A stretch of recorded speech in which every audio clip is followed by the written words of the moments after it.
I knew they were coming long before they knocked. My dad's friends always had this way of filling the driveway before they ever stepped out of their trucks. Voices carrying, laughter echoing, boots hitting the gravel like a familiar rhythm.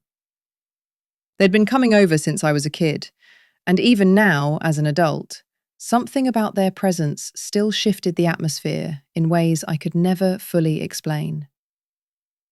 Dad wasn't home yet. That was the strange part. They pulled in early. Too early.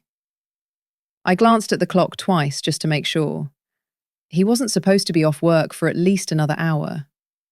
But here they were, piling out of the truck, heavy jackets, sun-worn faces, the same easy confidence I'd grown up watching. A knock followed, firm, friendly, but hesitant in a way I wasn't used to. I opened the door a crack. "Hey," I said, surprised. "Dad's not here yet." They exchanged quick glances, like they already knew. "We figured," Mark said. He was always the one who talked first. "We were just in the area. Didn't want to sit in the truck freezing. Mind if we come in and wait?" It should have been simple. A normal yes or no. But something in me tightened. Instinct, intuition, something I couldn't name. The house felt too quiet, too still, like it was holding its breath. I did the same. Then I stepped back and pulled the door open wider. "Yeah," I said softly. "Come inside. It's cold out." The moment they crossed the threshold, the energy shifted. Not in a bad way, just different, heavier, intentional. They shook off the cold, stamping their boots, thanking me one by one, their voices rolling through the hallway with a warmth Dad himself rarely carried home after work these days. As they settled in, I could feel eyes flick toward me now and then. Not strange, not uncomfortable, just observant. Like they were noticing things they'd never paid attention to before. Mark walked past me toward the living room, pausing just long enough to tilt his head. "You been doing all right?" he asked. Not small talk, real concern. "Yeah," I said, but my voice gave it away. "Just long week." He nodded like he understood more than I said. Then the others chimed in with their usual teasing, stories, jokes. But beneath it, there was this undercurrent, quiet, warm, grounding, that made the house feel less empty. For once, I didn't feel like I was waiting for Dad to come home. For once, I didn't feel alone in it. Then something happened. Small, subtle, but enough to make the air still completely. Tony, usually the quiet one, looked at me and said, "Your dad mentioned you've been dealing with a lot lately. More than you let on." My breath caught. I hadn't expected that. I hadn't expected any of this. And the night was only just beginning. Tony's words lingered in the air longer than I expected, settling between us like a truth I hadn't invited but somehow needed. I swallowed, trying to keep my face neutral, but Mark saw straight through it. He always did. Out of all of Dad's friends, he was the one who could read a room, and a person, faster than anyone. He leaned forward on the arm of the couch, elbows resting on his knees. "What's been going on?" he asked. Not nosy, not pushy, just steady, grounded. I opened my mouth, then closed it again. It wasn't that I didn't want to talk. It was that no one had asked me in a long time, genuinely asked, and I wasn't ready for how that felt.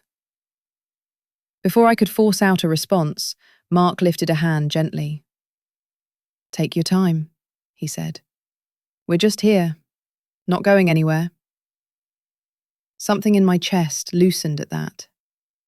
I moved to sit across from them, pulling my legs under me, feeling oddly safe even though the room suddenly felt too quiet, too charged with attention. 3 men I'd known all my life, watching me not with judgment, but with real concern. I began slowly. I feel like I've been holding everything together with tape. Dad's been stressed, work's been a mess, and I'm just tired. They didn't interrupt. They didn't dismiss it. They didn't try to fix it. They listened. And that alone made something warm gather behind my ribs. You know, Tony said, rubbing a hand over his jaw, you don't have to act strong with us. We're not strangers. Mark nodded. Your dad may not see everything. He's got a lot on his shoulders, but that doesn't mean the rest of us don't notice. A strange comfort washed over me, unexpected but welcome. Like I'd been standing in the cold for months and someone finally opened a door. Then the mood shifted again, softer, deeper. Chris, who hardly ever spoke more than a sentence at a time, cleared his throat. We've watched you grow up, he said quietly, but you're not a kid anymore. And whatever you're carrying, you don't have to carry it by yourself. That stopped me. It wasn't the words, it was the way he said them. Respectful, gentle, like he understood exactly how exhausted I was without me saying it. I didn't realize I'd been staring until Mark's voice pulled me back. You let us in tonight, he said. Not just the house, us. So let us show up for you, the way your dad would want. My heart tightened at that, but not in a painful way. I exhaled for what felt like the first time all week.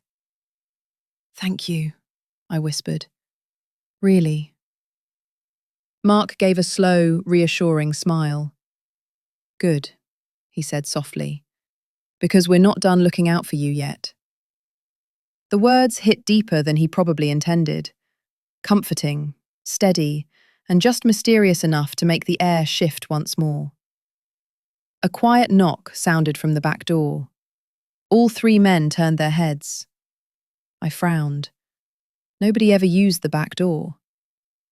Mark stood up slowly, giving me a look over his shoulder. This night, he said, isn't going to go how you think. And he went to answer it. Mark's boots thudded softly against the floor as he crossed the kitchen, the house suddenly feeling too still, too alert. Tony and Chris both shifted in their seats, exchanging glances that told me this wasn't just some casual drop-in. Something about the moment tightened the air. I sat up straighter. Are you expecting someone? I whispered. Tony shook his head. Chris frowned. No, he said. Nobody should be coming through that door. Before I could say anything else, the latch clicked. Mark opened the back door halfway, just enough for a cold draft to sweep into the room. And then he leaned his body subtly into the opening, blocking my view. His voice stayed low, controlled. Didn't think you'd show tonight. My pulse spiked. Show up for what? A muffled voice responded from outside, soft, tired, familiar in a way that made my stomach twist. But I still couldn't place it. Mark exhaled through his nose, stepped aside, and finally let the person in. And when the figure stepped through the doorway, my heart dropped into my stomach. It was my dad. But not the version of him I expected. Not the man who usually walked in with loud stories and grease on his hands. He looked worn out, pale, eyes heavy in a way that instantly made me sit forward. Dad? I breathed. He lifted his head at the sound of my voice, surprised, guilty, relieved all at once. I didn't want you to see me like this, he said quietly. Mark closed the door behind him and rested a firm hand on Dad's back, steadying him. He called us instead of driving home, Mark explained, voice steady. He didn't trust himself to make it alone. I stood quickly, crossing the room before my mind caught up with my feet. Why didn't you call me? I asked, my voice cracking more than I wanted it to. Dad gave a small, broken smile. "Because," he whispered, "you take on too much already, and I didn't want to be one more thing weighing you down." Those words hit harder than anything tonight. I'd felt alone, overwhelmed, lost in my own head. Meanwhile, he'd been carrying his own storm in silence. Tony stepped in gently, grabbing a chair and easing Dad into it. "You did the right thing," he told him. "You called us. That's what we're here for." Dad rubbed his face with shaking hands. "I just didn't want her to worry." I knelt beside him, my hand resting over his. "I worry more," I said softly, "when you hide things from me."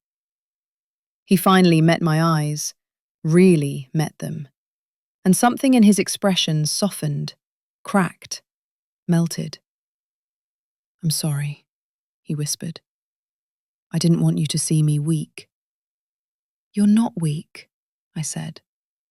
"You're human." The men exchanged a look, not of concern, but of quiet pride, like they'd been waiting for this moment of honesty between us. Chris folded his arms. "That's why we came early," he said. "He called us this morning. He didn't want to scare you." Mark added, "He thought we'd get here, settle in, and explain everything together before you had to see him like this." I sat back on my heels, absorbing it all. The heaviness, the relief, the understanding I didn't know I needed. Dad reached for my hand again. "I didn't expect you to let them in," he admitted. "But I'm glad you did." I squeezed his hand gently. "I'm glad they came," I said. "And I'm glad you're not alone anymore." The room felt different now. Not tense, not confusing, just honest. And in that honesty, something shifted between all of us. A quiet recognition that tonight wasn't accidental. It was necessary. The room settled into a warm, heavy quiet, the kind that comes after truth finally surfaces.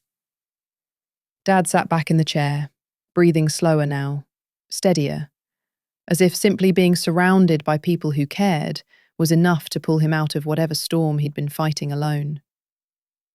Mark handed him a glass of water.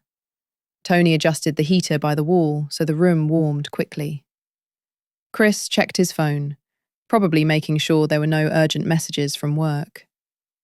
They moved like a team, effortless, practiced, familiar. But tonight it felt different. Tonight, they weren't just my dad's friends. They were the people holding him up when he couldn't do it himself. Dad looked around the room, his eyes softening in a way I hadn't seen in a long time. "You shouldn't have had to see me like this," he murmured again. I shook my head and knelt beside him, resting one hand on his arm. "You're my father," I said gently. "Seeing you like this doesn't make me love you any less. It just reminds me you're human, and you don't have to pretend with me." His breath broke, just for a second, and he exhaled with a weight that sounded like months of exhaustion finally letting go. "I should have told you sooner," he whispered. "And I should have asked," I replied. "We're both guilty of thinking we're protecting each other." Tony stepped closer, leaning against the table. "That's why you have us," he said. "You don't have to carry everything by yourself, either of you." Mark crossed his arms. "We've been here a long time," he added. "We'll be here just as long as you need." Dad looked up at them, eyes glassy. "You're good men," he said quietly. "We know," Chris answered, cracking a small smirk. "But it's nice to hear it once in a while." That made Dad laugh. The first real laugh I'd heard from him in weeks. It was soft and tired, but real. He stood slowly, leaning on my shoulder, and looked around the room with a kind of gratitude that couldn't be spoken. "I thought tonight would be embarrassing," he said. But it turned out to be the first time in a long time I didn't feel alone. I squeezed his hand. "You're not," I said. "Not anymore." Mark grabbed his jacket, the others following his lead. "We'll check in tomorrow," he said. "If you need anything at all, we're a call away." Dad nodded, emotion tightening his voice. "Thank you, all of you." They each gave him a supportive pat on the back before stepping toward the door. But before Mark left, he turned to me with a softer look, gentle, grounded. "You did the right thing letting us in," he said quietly. He needed it, more than he knew. And then they were gone. The house fell silent again, but it wasn't the same silence as before. It wasn't empty. It wasn't cold. It was calm. Dad sat beside me on the couch, leaning back, finally breathing freely. "I didn't expect tonight to go this way," he murmured. Neither did I. But as I rested my head on his shoulder, I realized something important. Sometimes the people you let inside are the ones who remind you that you were never meant to face life alone. And tonight, letting them in didn't just help him, it healed something in me too.